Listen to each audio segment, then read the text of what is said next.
மகன் மகன் இருக்கிறவங்க மகனோட தாய் தகப்பட உறவு எது வரைக்குமா, மருமகன் தங்க வரைக்குமா? மகளின் உறவு உயிர் அப்படி தூக்கி கீழே போட்டு மிதிச்சுட்டாங்க. மருமகளும் ஒரு பொண்ணுதான், மகளும் ஒரு பெண்ணு தான். ஆனா அப்படி தூக்குற மாதிரி பேசி அப்படி கீழே போட்டு என்ன செஞ்சுட்டாங்க, மிதிச்சுட்டாங்க. அதான் உலகம். பெண்ணுக்கு உயிரை கொடுக்குற மாதிரி இருக்கும், ஆனா கொடுக்காது. சமத்துவம் பேசுற மாதிரி இருக்கும், ஆனா பேசாத உலகம். ஆனா கத்தர் அப்படி இல்லை. கத்தருக்குள் பாரபட்சம் இல்லாத ஒரு தெய்வம், ஆண் பெண் என்று வித்தியாசம் பாராத ஒரு தெய்வம், சகலத்தையும் சமமாக கத்தர் நடத்துகிறார். ஆமென் சொன்னது மட்டும் நடக்கும். ஹல்லேலூயா, ஹல்லேலூயா. ஆண்டவர் உங்களுக்கு எனக்கு ஒரு யுத்தம் செய்திருக்கிறார். உன் எதையை கட்டிக்கொண்டு ஒரு கரங்களை பலப்படுத்து. நீ யுத்தம் செய்ய வேண்டிய தலம் வேறு, நீ ஜெயிக்க வேண்டிய தலம் வேறு. உலகம் பார்க்கிற விதமாக அல்ல, இது ஒரு யுத்தம். நமக்குள்ளே நடக்கிற சில காரியம், நமக்குள்ளே போராடுகிற சில காரியங்களை அது காட்டப்படுகிறது. ஒரு கரத்தை நீ பலப்படுத்து. ஆண்டவர் நன்மை செய்ய உங்களை என்னை ஊக்குவித்திருக்கிறார். காரணம், உலகத்தின் மையம் திருச்சபையின் உறுதிகளுக்கும் தேசத்தினுடைய மையமாய் குடும்பத்தினுடைய உறுதிகளுமாய் ஆண்டவர் பெண்களை உருவாக்கி இருக்கிறார் என்பதை மட்டும் நீங்க மறந்துவிடக்கூடாது. அவ்வளவுதான், அவ்வளவுதான். உண்மையிலே சொல்றாங்க, பெண்ணா மாறுறதுக்கு நான் ரொம்ப பெருமைப்படுறேன். நல்லா சொல்லிய யோசிக்கிறீங்க, பொம்பளையா குழந்தைகளை கஷ்டப்படுறேன், நீயாம வந்தீங்க. புரியுது, கேட்குது, சத்தம் கேட்குது. அவங்களே ஆனந்த சுத்துறாங்க, ஆனந்த வீணா சுத்தி வீணான முடியாது. ஆனா ஆண்டவர் பொறுப்புடையவர்களாக கத்த நம்ம உருவாக்கி பல காரியங்களை கருத்தில் வைத்திருக்கிறார். சில காரியங்கள் வேறுகிறது. நல்ல விரிவாக நம்ம பார்க்க போகிறோம். திருப்பி கொள்ளுங்கள், வாசிக்கலாம். யாத்திராகமம் 1ஆம் அதிகாரம் 17ஆம் வாக்கியங்களை வாசிக்கலாம், கேட்கிறோம். யாத்திராகமம் 1ஆம் அதிகாரம் 17ஆம் வாக்கியம். தேவனுக்கு பயந்ததினால் ராஜா கட்டளையிட்டதை செய்யாமல் ஆண் குழந்தைகளை என்ன செய்தார்களா?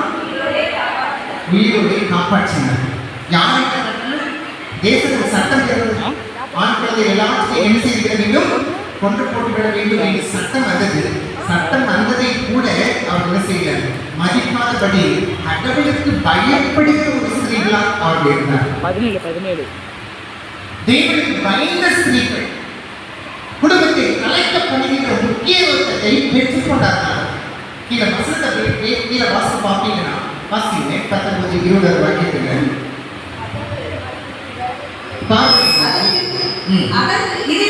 தேவன் மருத்துவச்சிக்கு நன்மை செய்தார்.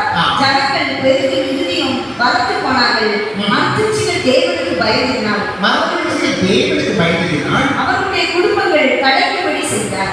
குடும்பத்தினுடைய ஆசீர்வாதங்களை கட்டளை வைத்திருக்கிறார். பெண்களுக்கு பயப்படுற பயம், அவருடைய திட்டத்தை சுமக்கின்ற ஒரு மக்கள், நீங்கள் இந்த குழந்தையை உயிரோடு விட்டுவிட வேண்டும் என்று தேவனுடைய திட்டம். ஆனால் ராஜாவின் கட்டளை அவரை கொன்று போட வேண்டும் என்று சொல்லி, ஆனால் அந்த திட்டத்தை யாரை பிரியப்படுத்துவதற்காக அந்த பெண்கள் இறங்கினார்? மனிதனை அல்ல, கர்த்தரை பிரியப்படுத்த அந்த பெண்கள் இறங்கினதனால் அவர்கள் குடும்பத்தை கர்த்தர் ஆசீர்வதித்தார். ஹல்லேலூயா, ஹல்லேலூயா. குடும்பத்தின் முக்கியத்துவமாக்கப்பட்டவர், முக்கிய இடத்தை பிடித்திருக்கிற நீங்கள் நானும் அற்பமாகவோ ஞானமற்றவர்களாகவோ சோர்ந்து போனவர்களாகவோ பலவீனமாகவோ கர்த்தர் என்ன செய்யவில்லை, அடைக்கப்படும். முக்கிய பொறுப்புகளை கொடுக்கின்ற தேவன் அசட்டை பண்ணி பெண்களை என்ன செய்ய மாட்டார், விடமாட்டார்.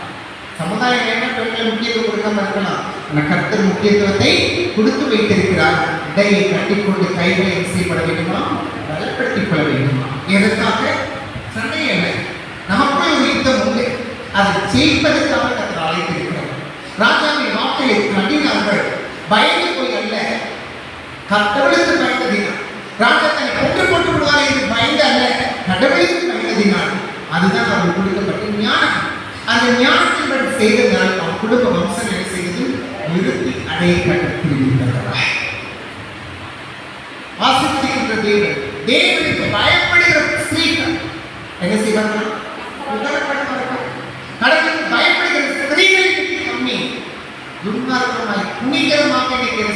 பெண்கள் இன்னைக்கு நம்ம நிறைய வீடியோஸ்ல பார்க்கிறோம். ஆபாசமாக குடிச்சிச்சு அதெல்லாம் தவறில்லை என்று சொல்லி குடும்பத்தையே நாசமாக்கிற பெண்கள் மத்தியில கடவுளுக்கு பயப்படுகிற ஸ்திரீகளை கர்த்தர் கண்ணோக்கி கொண்டிருக்கிறவர். தேவனுக்கு பிரியமில்லாத காரியங்களை செய்வான். என் தேவனுக்கு எதெல்லாம் பிரியமோ அது மாத்திரமே செய்கிற பெண்களின் குடும்பத்தை என்ன செய்கிறாரா ஆசீர்வதிக்கின்ற ஒரு தேவனாக இருக்கிறார். ஹல்லேலூயா ஹல்லேலூயா ஹல்லேலூயா.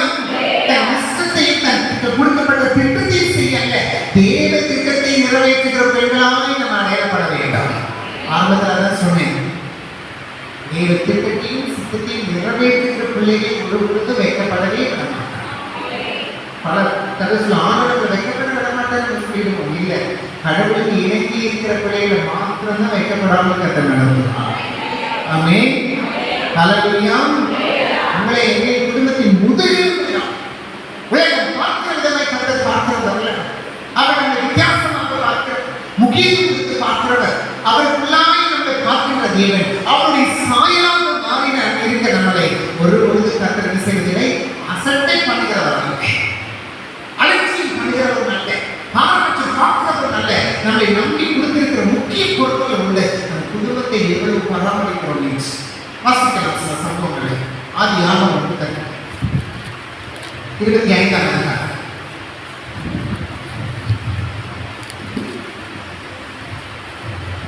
அதிகாரம் 23ஆம் வசனத்தை வாசிக்கிறேன். அதற்கு கர்த்தர், இரண்டு ஜாதிகள் உன் கர்ப்பத்தில் உண்டாயிருக்கிறது, இரண்டு வித ஜனங்கள் உன் வயிற்றில், அவர்கள் ஒரு ஜனத்தார் மற்ற ஜனத்தாரை பார்க்கிலும் பலத்திருப்பார்கள், ஒரு ஜனத்தார் மற்ற ஜனத்தை பார்க்கிலும் பலத்திருப்பார்கள். மூத்தவன் இளையவனை சேவிப்பான் என்றார். மூத்தவன் என்ன செய்யணுமா? இளையவனை சேவிக்க வேண்டும். என்ன சம்பவம் நடக்கிறது? ஈசாக்கு 2 குழந்தை பிறக்கிறது.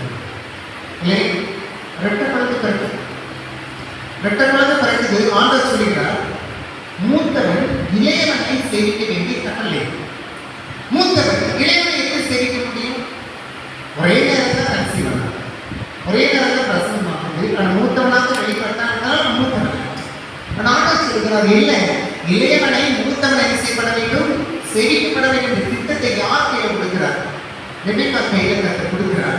ஆனால் நடக்கிற சம்பவம் என்ன? ஈசாக்கு முதிர் வயதாகும் பொழுது தன் கண்களை திறந்து அங்கே பார்க்க தெளிவில்லாத பட்சத்தில் தகப்பனார் கடைசி வயதில் பிள்ளையை ஆசீர்வதிக்க அங்கே கூப்பிடுகிறார். ஏசா, வா, உன்னை நான் ஆசீர்வதிக்கட்டும், போய் எனக்கு நன்கு ருசியாய் சமைத்து கொண்டு வா, நான் சாப்பிட்டு திருப்தியாகி உன்னை நான் ஆசீர்வதிக்கட்டும் என்ற உடனே ரெபெக்கா என்ன செய்கிறாள்? ஓடி போய் யாக்கோபை கூப்பிட்டு சொல்லுகிறார், போய் வனத்துல பின்னாடி இருக்கிறதுல பிடிச்சி கொண்டு வா, நான் உனக்கு சமைச்சு தரேன், நீ போய் தகப்பான கொடுங்க, நீ போய் அந்த ஆசீர்வாதத்தை பெற்றுக்கொள். குடும்பம் கலைக்கிற சூழ்நிலையும் அதை பார்க்கப்படுது. ஒரு தாயின் தீர்க்கப்பட வேண்டிய இடத்துல சரியாய் பிள்ளைகளை வளர்க்காததுனால் சகோதரனுக்குள்ள சண்டையை உண்டாயிடுச்சு. ஏசா கத்தி எடுத்து அலைகிறான், யாக்கோபே, நீ ஆசீர்வாதத்தை எடுத்துக்கொண்டு போனதை வெட்டிவிட்டேன், அவனை கொன்று கொடுக்கிறது என்று பகை உண்டாகத்தக்க சூழல் உருவாயிடுச்சு. காரணம், கடவுள் திட்டத்தை பிள்ளைகளுக்கு சொல்லி வளர்க்காதனால் கண்ட பிள்ளை. இல்லப்பா ஏசா, நீ யாக்கோபை சேர்த்து வளர்க்க வேண்டிய தேவனை திட்டமது. ஆண்டவர் அப்படிதான் சொல்லியிருந்தார் என்று சொல்லவில்லை. என்ன சொல்றாங்க? வாசிக்கிறீர்கள் 27ஆம் வசனத்தில் அங்கே 5ஆம் வாக்கியத்தை வாசிக்க கேட்கலாம். 27ஆம் வசனம், 27ஆம் அதிகாரம் 5ஆம் வாக்கியம்.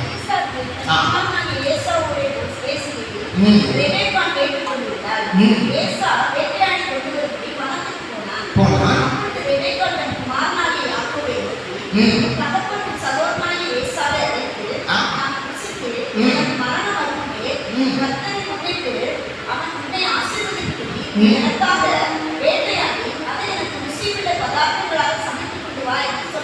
எட்டாம் வசனத்தில் சொல்லப்படுகிறது, ஆகையால் என் மகனே, என் சொல்லை கேட்டு